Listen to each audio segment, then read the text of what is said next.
IGN Access. I'm Alana. This is Marty. You saw more of God of War today. Yeah, it's very exciting. So I got to see, it was the same footage that was at the Sony conference, but I was sitting next to Cory Barlog, the creative director of the game, and so he sort of walked me through it and talked about a bunch of like little secrets and Easter eggs and sort of development tidbits. All right. Well, one thing that I really want to know about is this time it seems like the camera is a lot closer to Kratos. Yeah. How does that change the way the game plays? Okay, so that was like the most immediate thing last year. It was like, oh, the camera's, it's almost like Resident Evil 4, like right in his back. So a thing we learned last year that they reconfirmed is that the game is one continuous shot.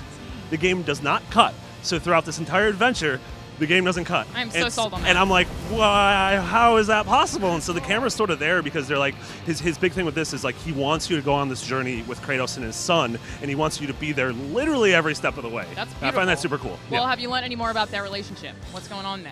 I can't believe we fought a real troll. So the relationship, they're still being like a little cagey on who the mother is. Like my theory is that it's someone in Norse mythology, and I think that because the son can speak the language and Kratos can't. Kratos has to rely on his own son to be like, I don't know what that sign says, I don't know what this monster. We saw the Midgar serpent yell something and the son has to translate, and I found that really cool. What does it say?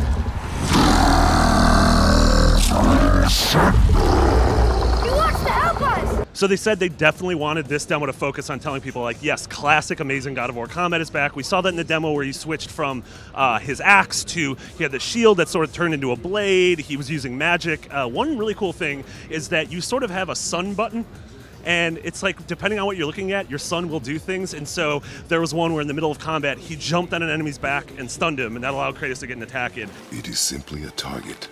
Clear your mind.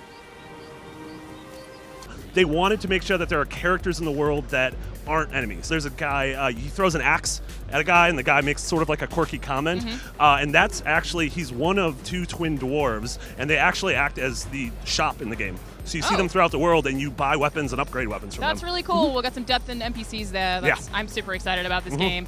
For more on E3 2017, stay right here on IGN.